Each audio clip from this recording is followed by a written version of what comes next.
Pagkatapos nilang magkwentuhan ni Betty ay nagpaalam ito sa kanya na ihahatid muna siya sa biyenan nito na si Cedes.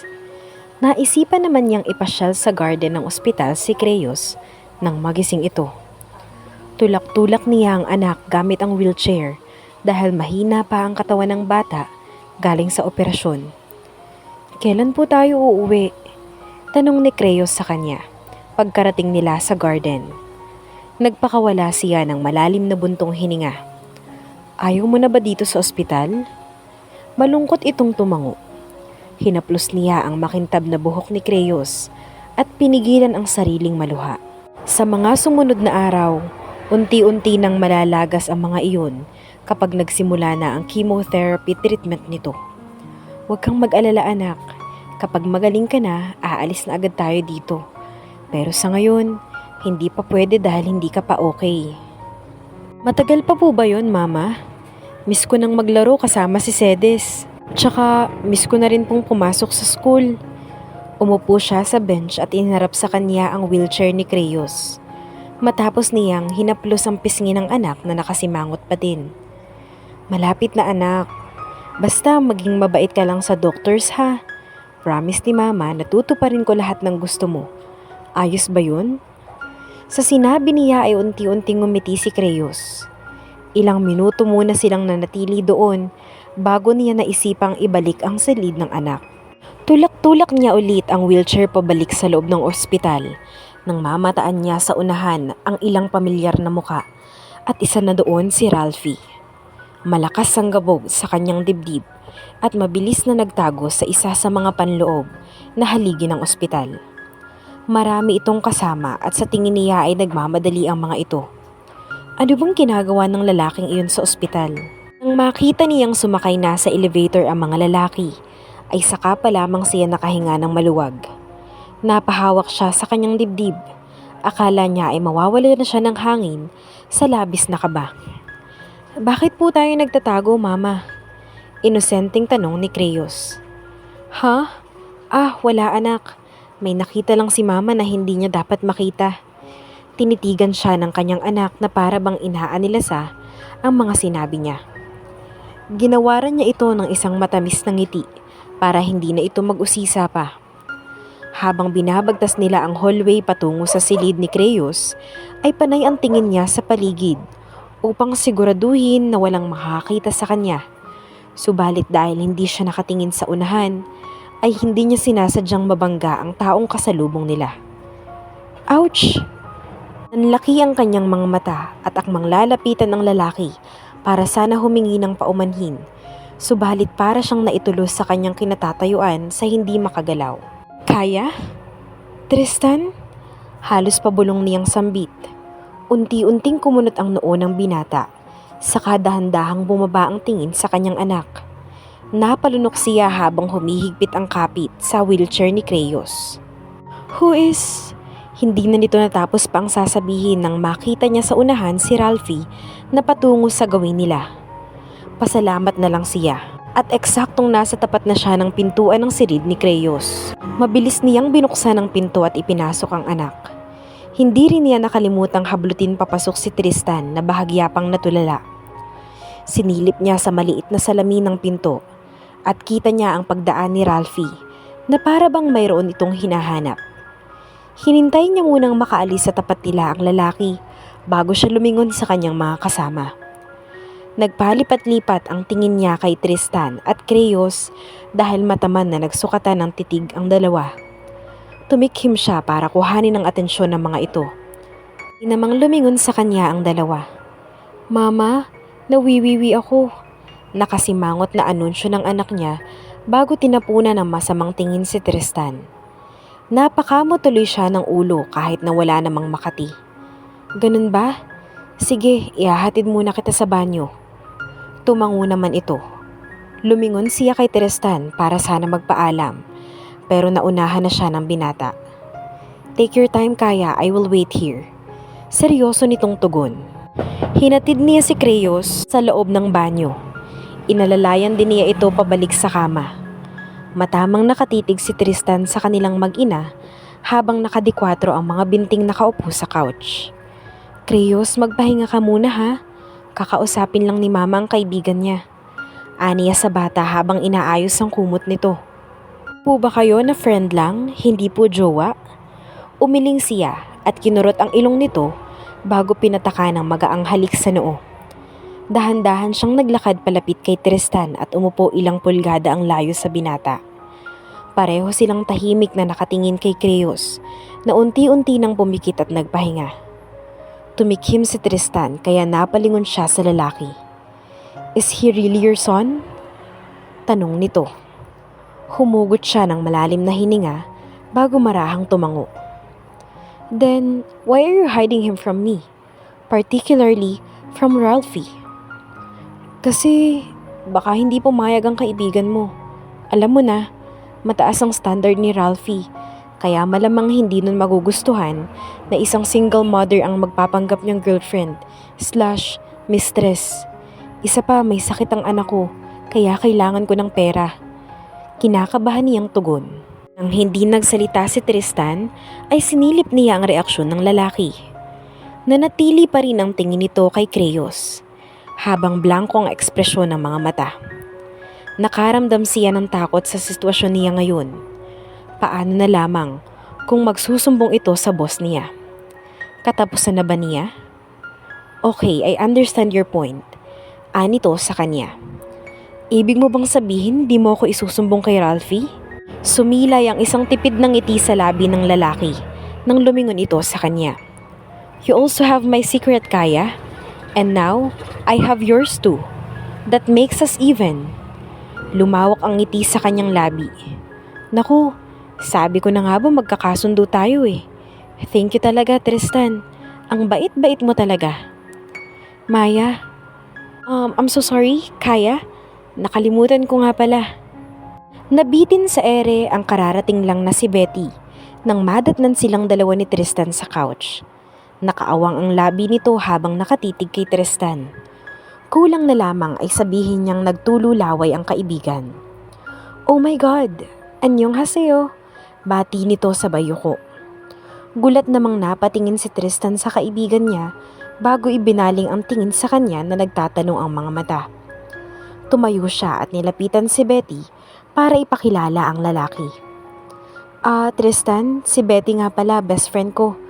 "Betty, si Tristan, kaibigan ng boss ko."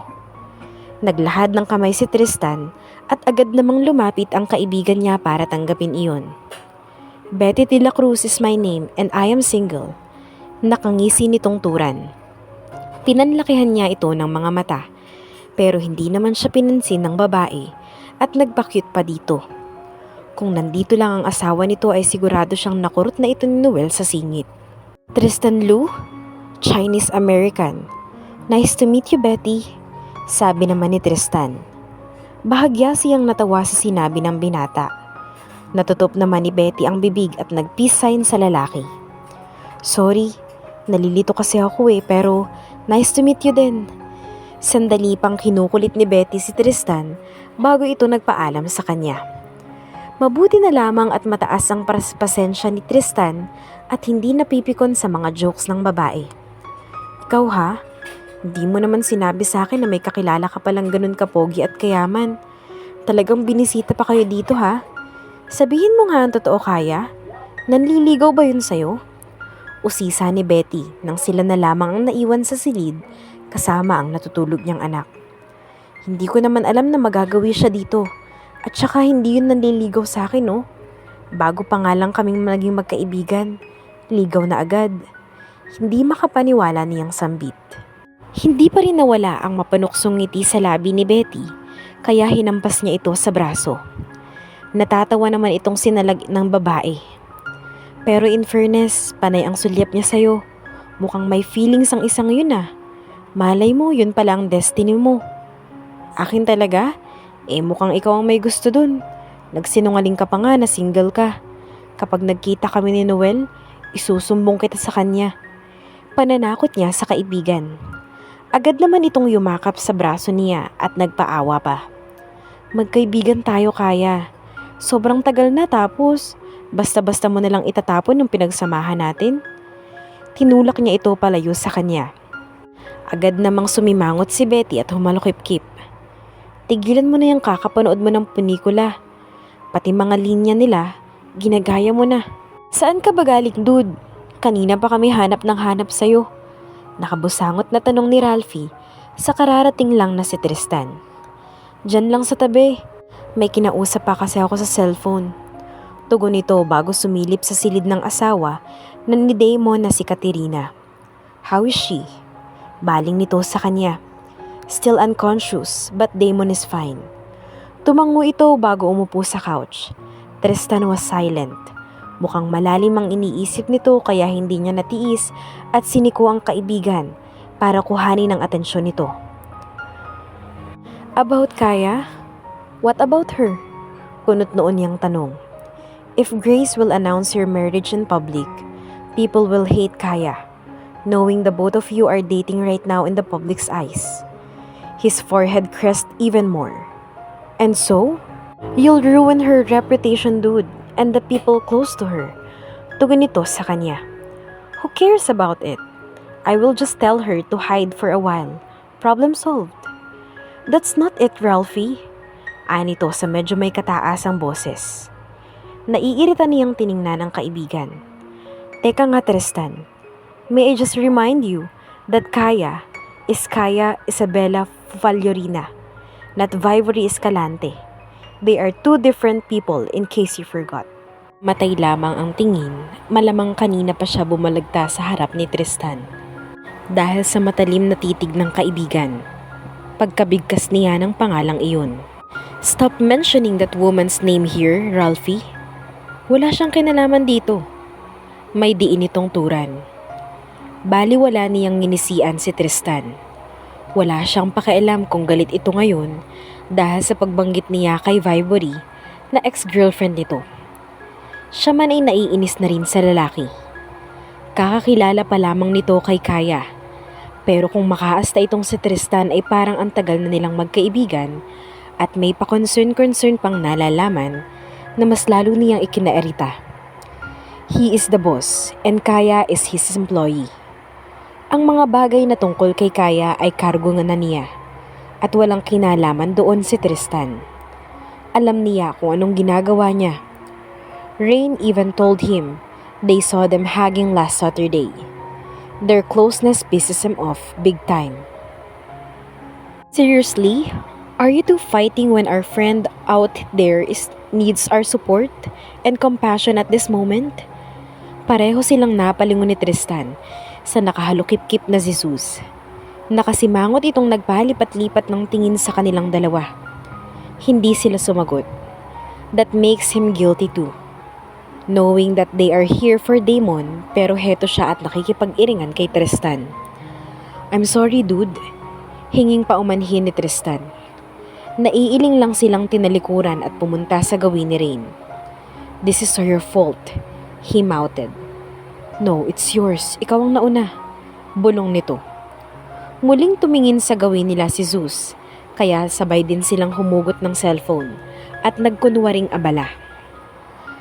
Dumating ang schedule ng chemotherapy session ni Creos. Nang matapos ang session nito ay hinang-hina si Creos. Wala ring ganang kumain ang anak niya at mas ikinululungkot pa niya ay unti-unting pagkalagas ng buhok nito sa ulo at maging sa kilay.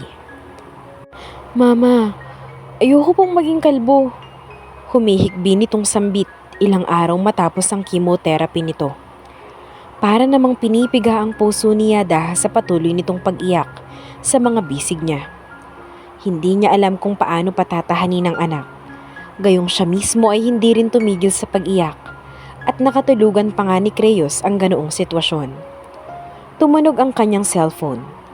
Ayaw man niyang sagutin iyon, alam niyang hindi pwede, lalo na nang makita niyang ang boss niya ang tumatawag. Where are you? You're not in your condo again? Bungad ni Ralphie. Halata ni Kaya ang iritasyon sa boses ng lalaki. Ayos muna niya ng higa si Creos at nagmamadaling pinunasan ang kanyang pisngi bago ito sinagot. May dinaanan lang, boss. May ipapagawa po ba kayo ngayon? Tanong niya habang ipinagdarasal na sana ay wala. Naalala niya nung nakaraang ay nagtanong na sa kanya ang anak kung pwede ba siya nitong makasama sa araw-araw ngayong nagpapagaling ito. Hindi niya nasagot ang bata. Iyon ang unang beses na humiling ito sa kanya ng ganun, pero wala siyang magawa.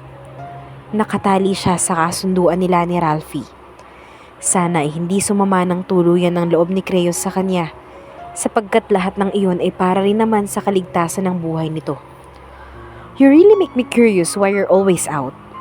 I just hope you're not doing something nasty behind my back. But anyway, I want you to have lunch with me. Anito sa kabilang linya. Nagangat siya ng tingin sa wall clock at nakitang 11:30 na pala ng tanghali. Boss, pwede po bang sa susunod na araw na lang? Pagbabaka sakali niya. Gusto sana niyang samahan si Creyos kahit ngayong araw lang. Dinig niya ang pagbuntong hininga nito. Bakit? Do you have an appointment with someone else? Or with Tristan perhaps? Kunot noo siyang napatingin sa kanyang cellphone. Ano bang meron sa isipan ng lalaking ito? At bigla-bigla na lamang nitong nababanggit si Tristan, gayong hindi na ito nagparamdam sa kanya, magmula nang makausap siya nito tungkol kay Creyos. Iniisip na lamang niya na marahil busy ito. Pero minsan ay natutokso siyang i-text ang binata, lalo na at nakakaramdam siya ng hiya sa sarili. Baka ayaw na nito makipagkaibigan dahil sa katotohanang nalaman ng lalaki tungkol sa kanya. Hindi man niya aminin, pero bahagya siyang nalungkot dahil dito. Kaibigang tunay pa naman ang tingin niya dito.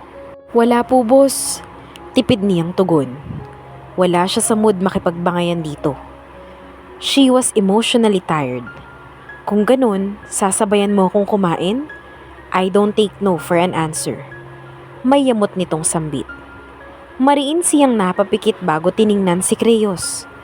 Kaunting hintay lang na ng anak, babawi ako sa iyo balang araw. Sinundo siya ni Ralphie sa isang convenience store malapit sa ospital. Tahimik siyang sumakay maging sa buong biyahe nila. Ramdam niyang panay ang sulyap ni Ralphie sa kanya na ikinailing niya. Hindi niya alam kung ano ang sasabihin niya para makapagbukas sila ng usapan. Lalo pat nakasimangot na naman ito. We will go to Psych Chick after we have our lunch. Bigla ang saad ni Vincent, Ralphie, sa gitna ng katahimikan. Tumahimik siya bago lumingon sa lalaki. Magsha-shopping po ba tayo ulit, boss? No. Psych will make her gown for the upcoming anniversary of FLVN Corporation. You will come with me and you will be my date, kaya? Anunsyo nito. Napalunok siya. Anniversary ng kumpanya nito. Ibig sabihin ay isang malaking event ang mangyayari. Kakayanin niya kayang makipaghalubilo sa mga tao na kabilang sa alta syudad? Isa pa, hindi ba uuwi si Grace para sa okasyong iyon? What's wrong? Untag ni Ralphie nang hindi siya nagsalita. Kinakabahan ako, boss. Parang kanyang saad. Bahagyang natawa si Ralphie sa sinabi niya. Silly. Hindi mo kailangang kabahan, kaya?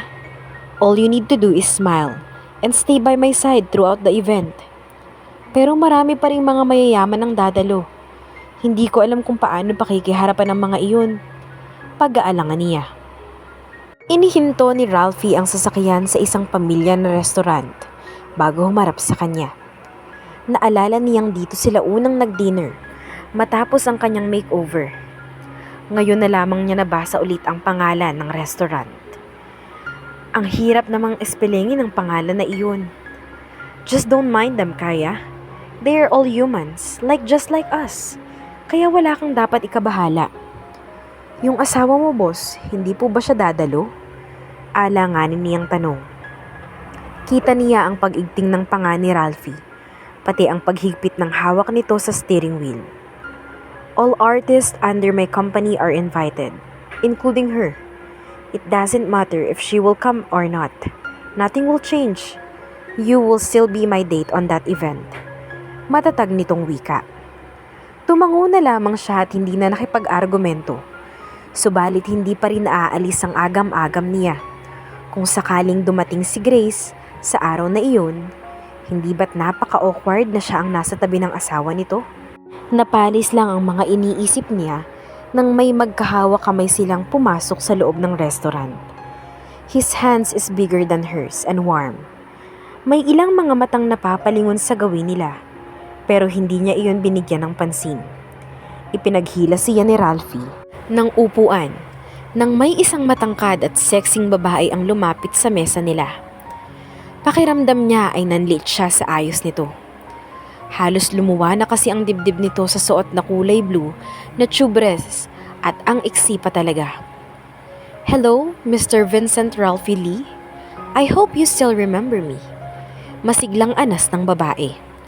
Sandali pa itong tiningnan ni Ralphie pero maya-maya pa ay rumihistro sa mga mata ng lalaki na kilala nito ang bagong dating.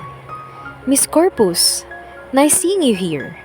Nakangiting bati ng lalaki. Maarting humalik sa pisngi ni Ralphie ang tinatawag niyang Miss Corpus. Mukhang baliwala naman iyon sa lalaki na para bang sanay na ito sa ganoon. "Oh, I'm so glad that hindi mo pa ako nakakalimutan. Would you mind if I join you here?" Tanong nito bago mumaling ang tingin sa kanya. "I see that you have a company." "Yeah, she's Maria Kaya Faljorina." "Kaya, this is Hera Corpus, anak ng isa sa mga business partner ko." Pakilala ni Ralphie dito. Pilit siyang ngumiti at nakipag-shakes hands kay Hera. She still needs to be professional, kahit na mukhang hindi naman ito interesado sa kanya. Isa pa ay nagtataka rin siya kung bakit hindi siya ipinakilala ni Ralphie bilang girlfriend nito, na kung tutuusin ay gano'n naman ang purpose niya. Nagandahan siguro ito sa babae. Nakisali nga sa table nila si Hera. Panay ang pag-uusap ng dalawa na para bang hindi siya nag-e-exist sa mundo ng mga ito. Kung ganito naman palang iisnabin lang siya, hindi na lang sana siya nito ipinatawag. This is the most awkward lunches she ever had in her 23 years of existence. Ginugol na lamang niya ang kanyang atensyon sa pagkain. Sayang naman kung mawalan siya ng gana gayong masarap ang nakahain sa mesa. Excuse me, comfort room lang ako." Paalam niya kahit ang totoo ay gusto lamang sana niyang huminga. Mukhang close ang dalawa at naa-out of place siya. Ilang sandali pa ay bumukas ang comfort room at pumasok si Hera habang naghuhugas siya ng kamay. Dalawa lamang sila sa loob. Kita pa niya ang paglak nito sa pinto. Nagpakawala siya ng malalim na buntong hininga. Will this be like a movie she sees in the teleserye kung saan aawayin siya ng babae? Niya si Hera at nag-retouch ng makeup nito. "What is your relationship with Ralphie?" Tanong ng babae. Tiningnan niya ito sa pamamagitan ng refleksyon nila sa salamin. Nawala na ang palakaibigan nitong ngiti kanina. Plastic lang pala iyon. Ano pa bang inaasahan niya? Bakit itanong mo? Or bakit hindi mo itanong kay Ralphie yan? Tugon niya. Medyo nautal pa siya sa simula pero nagawa niya itong isatinig. She didn't mean to be rude pero hindi niya kasi alam ang tamang isasagot sa tanong nito. Mas maganda kung kay Ralphie mismo manggagaling ang sagot. Baka mamaya ay mali pala ang naging tugon niya kay Hera at magalit sa kanya ang boss niya. "I heard you were not rich. You're just a mere owner of a small cafe, yet you're always with him, based on the rumors I heard. Anong dahilan ng pagdikit mo sa kanya? Do you want him to advertise your cafe for free so you can get high sales? He's one of the sold-out king, kahit na hindi siya nag-aartista. O baka naman, gusto mong maging artista, kaya ka dumidikit sa kanya. Am I right?" Pasaring ni Hera. Unti-unting nagpanting ang tenga niya sa pinagsasabi nito. "Ano bang gusto mong palabasin?" Matapang niyang tanong. Kung akala ng babaeng ito ay magpapatalo siya, kung may tao man siyang katatakutan, iyon ay ang asawa ni Ralphie at wala nang iba. Dahil ito lamang naman ang may karapatan sa lalaki. That you are seducing him for your own benefit. After all, I don't see any reasons kung bakit kasama ka niya ngayon. Paismid nitong sabi. Unti-unting naglakad si Hera papalapit sa kanya. Towering over her height dahil naka-rubber shoes lang naman siya at naka-killer heels ito ngayon. "Just a piece of advice, Kaya. Quit seducing him. dahil wala kang mapapala sa ginagawa mo. Maraming nagkakandarapang mayayaman at magaganda sa kanya. And yet, no one captured his heart. Ikaw pa kaya? Look at yourself in the mirror, girl. Dagdag pang insulto nito. Nginisian niya lamang si Hera. Kung akala nito ay apektado siya sa panghahamak nito, pues ay hindi. What an insecure woman. Wala siyang pakialam sa pinagsasabi nito dahil wala naman siyang intensyon na akitin si Ralphie. Nasasabi mo ba yan kasi isa ka sa mga naghain ng sarili mo at hindi kanya pinatulan? Namula ito at parang umuusok ang ilong sa galit. I can have him if I want to. Kung makaasta ka, akala mo naman may malaking papel ka sa buhay niya. Baka mamaya, personal assistant ka lang pala. As I have told you, Miss Corpus, si Ralphie ang tanungin mo. At isa pa, hindi mo ako susundan dito kung totoong sinasabi mo sa kanya na kaya mo siyang makuha ng ganun kadali. I didn't follow you here. You were not even worthy of my attention. Naiiling na lamang niya itong pinagbasdan. Bakit ba may mga babaeng kayang ibaba ang sarili at manghamak ng iba para lang masabing mas higit sila?